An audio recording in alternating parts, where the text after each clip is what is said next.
for what he'd done for me and my husband. I never got to thank him personally, but this is our way of saying thank you, so it's going to Childline. That's lovely. It's what he supported.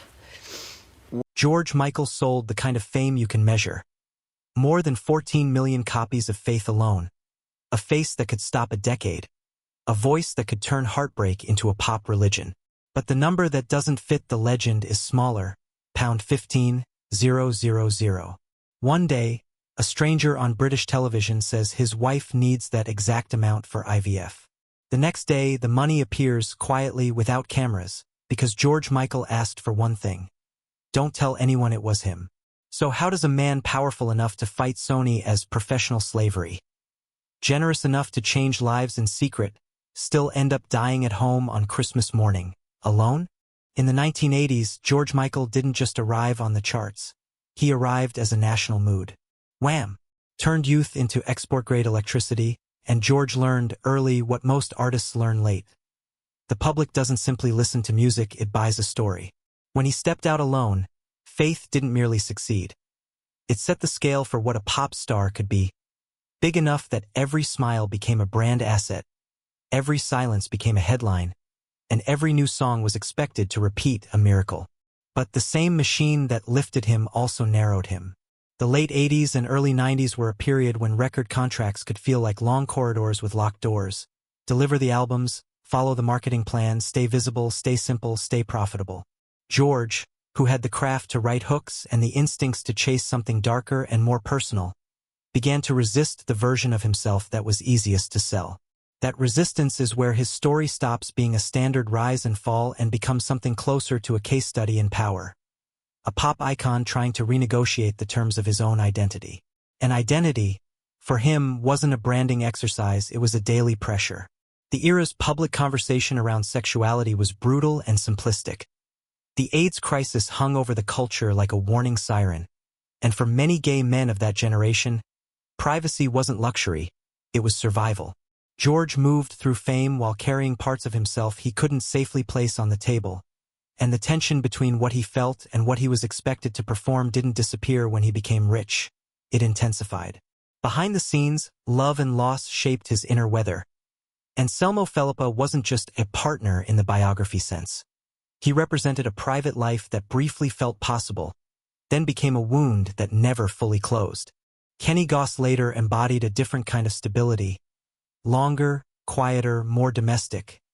Yet even that could fracture under the weight of celebrity's constant extraction. Then came the harsh public chapters, moments when the tabloids didn't merely report on him. They tried to define him, reduce him, fix him into a single cautionary image. Some artists respond by disappearing, others by turning the spectacle into a weapon. George did both at different times, fighting the industry in court, mocking the scandal with art, retreating, returning, repeating the cycle. And through all of it ran a contradiction most people never saw until after he was gone. The same man who could be portrayed as reckless or defiant was also methodical about kindness, choosing routes that left no fingerprints. The 15,000-pound IVF gift wasn't an exception. It was a clue. The question isn't whether George Michael was complicated. Fame makes everyone complicated. The question is why his complexity kept pulling him toward the same two outcomes. Public myth on one side, private loneliness on the other, as if the distance between them kept growing no matter how much he gave away to close it. The first thing to understand about George Michael is that his story wasn't built on a single tragedy or a single mistake. It was built on friction, the constant grinding between what he wanted to be and what the world paid him to perform. Long before the stadiums and the glossy magazine covers, there was a boy growing up with a Greek Cypriot father and an English mother, raised between cultures, between expectations, between versions of masculinity that didn't leave much room for softness or ambiguity. Fame didn't invent that tension. It amplified it. When Wham! Exploded, George learned the oldest rule in entertainment. The audience will reward you for clarity and punish you for complexity. The early image was bright and simple, youthful, flirtatious, easy to digest, and it worked so well that the industry tried to freeze him there, like a photograph that should never age. Then Faith arrived and became a phenomenon, and that kind of success creates its own cage.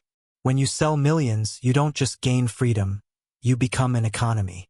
There are tours, marketing schedules, radio strategies, executives who see you not as a person but as a pipeline, and every time you try to change direction, you're reminded how many salaries depend on you staying the same. George, however, had always been more ambitious than his own poster. He wanted to write songs that weren't only seductive, but honest. He wanted to step away from the cartoon outline of a pop idol and speak in a quieter, more adult language. That's where the first deep fracture formed. The public loved George Michael the symbol, while George Michael the artist wanted to disappear into the work. And beneath that artistic conflict was another, far more intimate conflict: identity under surveillance.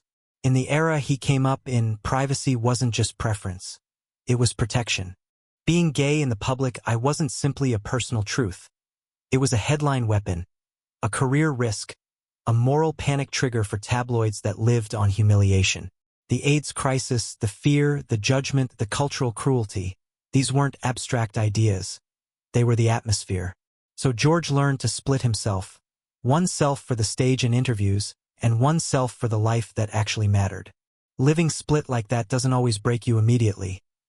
It breaks you slowly through thousands of small edits: how you talk, how you stand, who you can hold hands with, what you can admit you need.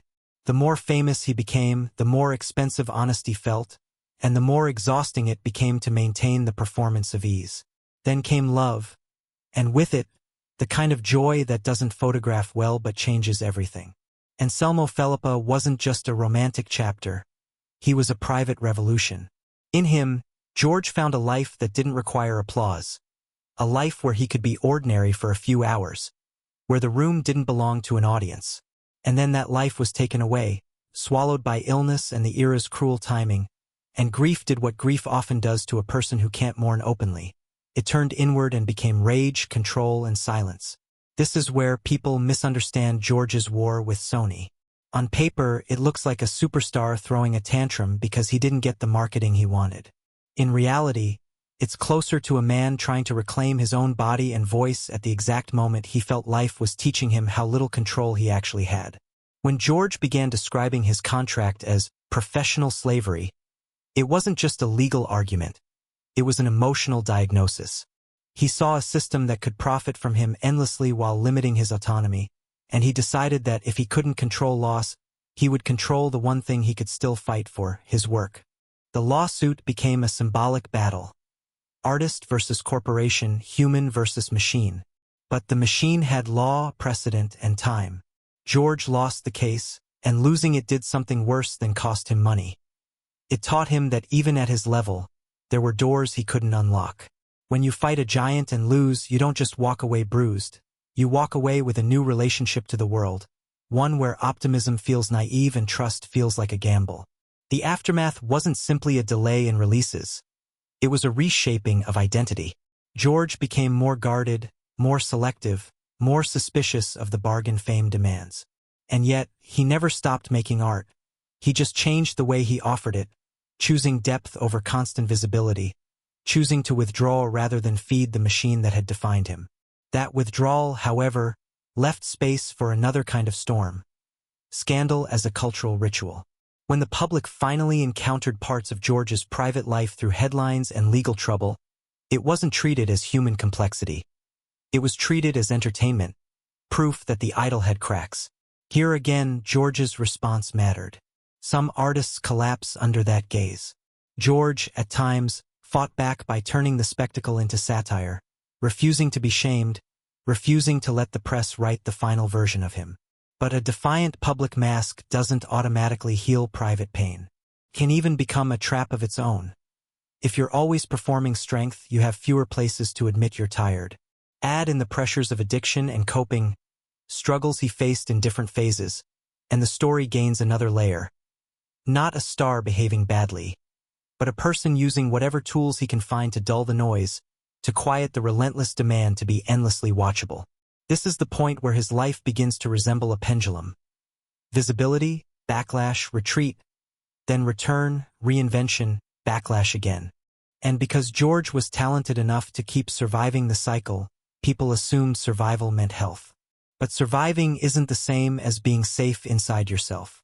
The true clue to George's interior world isn't found in a court document or a tabloid front page. It's found in what he did when nobody was looking. The £15,000 IVF gift is almost too perfect as a metaphor. A precise amount, a precise need, delivered with a precise instruction. Don't credit me, don't turn this into a story, don't make my kindness part of the marketplace. That insistence matters. It suggests that George understood something many celebrities learn the hard way.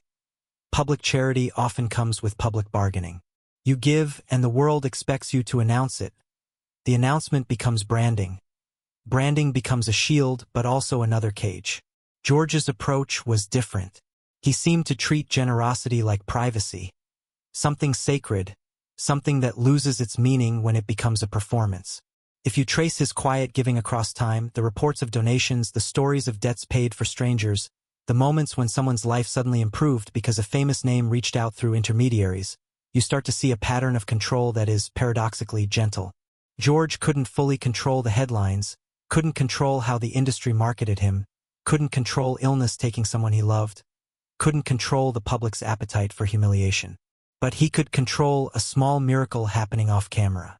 He could decide that one family would get a chance at a child. He could decide that a nurse would feel seen. He could decide that a charity would receive money without strings. In a life where so much was traded, negotiated, and consumed, secret kindness was one of the few acts he owned completely. Yet even this has a shadow. If your most meaningful actions must be hidden to remain pure, what does that say about the world you live in? And what does it do to you emotionally to keep the best parts of yourself invisible? This is where loneliness grows. Not because you don't have people around you. Fame ensures there are always people around you. But because intimacy requires a stable self, and George spent decades living in a shifting border zone between public myth and private reality. Love, when it came, carried the burden of secrecy. Grief, when it came, had to be managed, postponed, translated into lyrics instead of tears. Even domestic stability, when it arrived later, existed under the pressure of legal structures, media suspicion, and the complicated economics of being attached to a legend. Relationships became places where ordinary conflict could turn radioactive, because everything near George was touched by the gravitational field of his fame. And the more famous you are, the harder it becomes to know whether someone loves you or loves the idea of you. That uncertainty is corrosive. It makes a person withdraw, test people, build walls, then feel trapped behind them.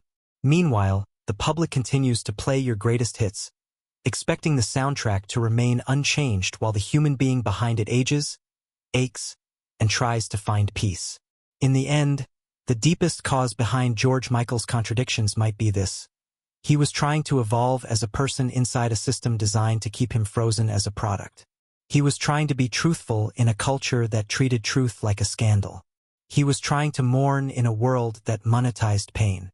He was trying to be generous without letting generosity become another costume. And he was trying, again and again, to regain control, not to dominate others, but to protect the parts of himself that fame kept trying to extract. When a man like that dies at home on Christmas morning, the tragedy isn't only in the fact of death. It's in the question that lingers in the air afterward. How many silent acts of love did he perform to keep himself afloat, and why did none of them fully build the one thing he needed most? A life where he could be wholly seen without being consumed. If George Michael's life is examined only as celebrity gossip, it shrinks into a list of headlines. But if it's examined as a structural story, it becomes a map of how modern fame and modern contracts reshape human beings. In that sense, George belongs to a lineage of artists who collided with systems larger than themselves, each collision revealing something different about the era. When Prince wrote "Slave" on his face and battled for ownership, he made the conflict visible. The artist versus the corporation, identity versus IP, a person versus a pipeline. George's conflict with Sony carried a similar pressure, but with a different emotional temperature, less theatrical defiance, more a wounded insistence that autonomy matters even when the marketplace says it doesn't. And then there is the contrast with Elton John, another British superstar who survived the same decades of media intrusion yet publicly rebuilt his life, turning openness into armor and stability into a long-term project. That contrast isn't a moral comparison. It's a demonstration of how timing, temperament, and cultural conditions shape outcomes. Elton's era of openness arrived with different social winds.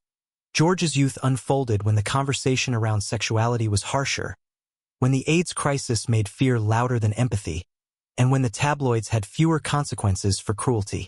When you compare George to Freddie Mercury, you see the shadow of that same historical pressure. Two icons, two private selves, two different ways of keeping intimacy out of the marketplace. The difference is that George lived long enough to watch society change, and to watch the public rewrite its rules, yet not always long enough to feel fully safe inside those new rules. That almost is where tragedy often hides, being close to freedom without ever fully relaxing into it. The comparisons widen further when you look at legal and cultural differences across countries. The American entertainment machine has its own brutality, paparazzi, scandal cycles, commercial churn, but Britain's tabloid culture has historically been a particular kind of pressure cooker. Relentless, intimate, fascinated with humiliation. In the U.S., celebrity scandals can be loud but fleeting. In the UK, they can become a persistent identity label that resurfaces whenever you attempt reinvention. That matters because George's story is largely a story of reinvention. Wham! To solo icon, pop seduction to adult confession, public flamboyance to private quiet. Reinvention requires space. A culture that keeps reopening old wounds steals that space.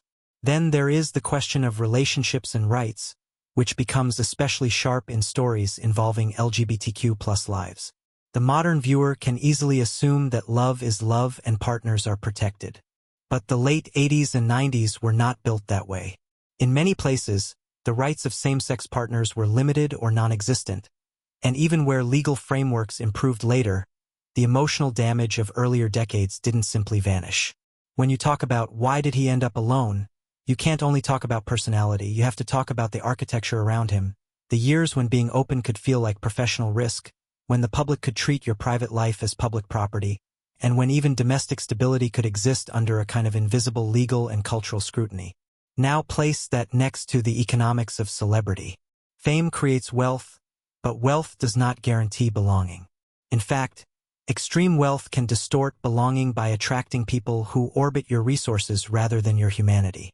It forces you to wonder whether affection is real, whether loyalty has a price tag, whether your home is a sanctuary or a stage. George's later life controversies and whispers, the disputes and the suspicion, are not just drama. They are symptoms of how a famous life becomes a contested space. The house isn't just a house. The relationship isn't just a relationship. The legacy isn't just memories. It's assets, narratives, meanings. And in that contested space, the person at the center can become strangely absent, even while still alive, because everyone else is negotiating what he represents. That's the dark paradox of being iconic. You become too valuable to be allowed to be ordinary. The social consequence is not only personal loneliness but cultural distortion. The public learns to consume a person's pain as entertainment, then feels shocked when the person behind the pain looks exhausted. The industry learns to treat genius as renewable fuel, then wonders why artists burn out. Fans learn to love songs that sound like confession, then forget that confession is costly. George Michael's life shows the full loop. The system rewards the performance, punishes the truth, and then later, often too late, celebrates the courage it once made dangerous. And the most haunting consequence is what happens after. When stories like the £15,000 IVF gift finally surface, the public says, "We never knew." But perhaps the point is that we weren't meant to know. Perhaps his hidden generosity was not only kindness to others. It was kindness to himself, a private way to prove he was still more than the headlines, still capable of making something good happen without an audience. Yet that creates the final imbalance. The more he kept his best self invisible, the more the world's loudest picture of him was built by scandal, conflict, and myth. In the end, the global comparison is simple and brutal. Different countries, different media cultures, different laws, same underlying machinery, fame as extraction. George Michael fought that machinery in court, fought it in art, and fought it in silence. The question is not whether he won or lost. The question is how much of him was left after the fight, and why it took his absence for the world to finally see the shape of what he'd been protecting all along. The solutions in a George Michael story aren't the kind you can pass in a single law or fix with a single apology, because what broke the balance in his life wasn't one event. It was an ecosystem. Contracts that prioritize control over partnership, media systems that profit from humiliation, and cultural climates that once punished honesty so aggressively that secrecy became a survival skill. So the first solution has to be structural, not sentimental. The music industry needs contracts and deal norms that treat artists as co-owners of their work and their timeline, not just as output machines. That means clearer clauses around creative control, promotional obligations, release cadence, and mental health breaks. Because delivery schedules are easy to write on paper, but the human cost of living as a brand is rarely priced into the deal. A second solution is legal literacy as basic hygiene for artists. Not just hiring lawyers, but building independent advisory teams early, before fame hardens into obligations. George's war with Sony became famous because he had the power to fight, but the real lesson is that most artists don't, and the imbalance is designed. If you want fewer public implosions and more long careers, the incentives have to change. Labels should win when artists last, not when artists burn fast. The third solution is psychological. Celebrity culture still treats mental health as an optional footnote, something you mention after the documentary ends, not something you protect while the person is alive. But if we strip away the glamour, George's contradictions look like what happens when a human being is forced to live in permanent performance mode, where privacy is constantly negotiated, where intimacy is always at risk of becoming content. The industry and the media can't fix a person's inner life, but they can stop making the environment more hostile. No more rewarding invasive narratives, no more treating personal identity as scandal currency, and no more turning every misstep into a permanent label. That connects to a fourth solution, cultural and legal, especially relevant to LGBTQ+ lives. Safety isn't just personal acceptance, it's institutional protection. When societies normalize the idea that partners deserve dignity and rights, when legal frameworks and public norms stop treating queer intimacy as spectacle, artists don't have to spend decades splitting themselves into public and private selves just to survive. And then there is the most difficult solution, because it demands maturity from audiences, learning to separate knowing from owning. Fans often believe that love entitles them to a full biography, that admiration purchases access. But George's hidden generosity, like the £15,000 IVF gift, suggests a different moral. Some of the most meaningful acts lose their meaning when they become content. If we want fewer legends who die emotionally exhausted, we have to stop demanding that every human truth be converted into a public story. Looking forward, George Michael's legacy is likely to keep evolving in two directions at once. The first is obvious. The music remains, and each December it returns like a cultural reflex, reminding the world that his voice can still fill rooms even when he is gone. The second is quieter but potentially more powerful. The slow reassembly of his character through the stories that surfaced after his death. Acts of kindness that didn't seek applause, decisions that show a man trying to prove to himself that he was still capable of goodness even when the headlines were loud. In the long run, that might be the most modern kind of legacy.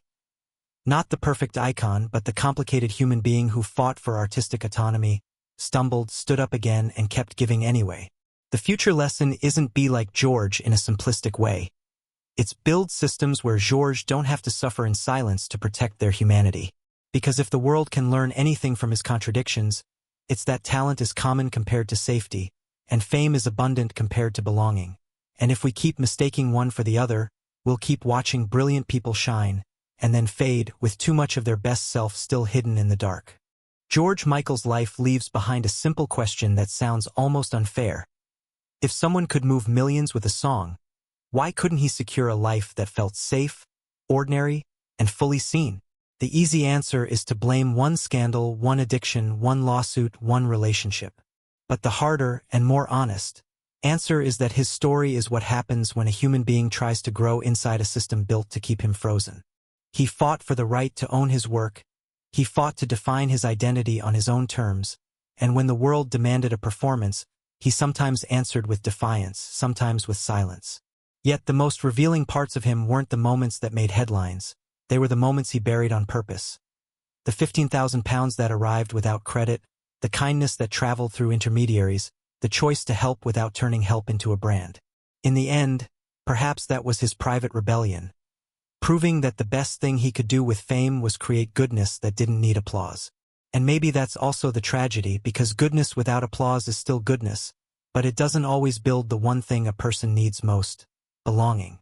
If the story changed the way you see George Michael, if it made you hear those songs differently, leave a comment with the one track that feels like his real voice to you, not the poster version.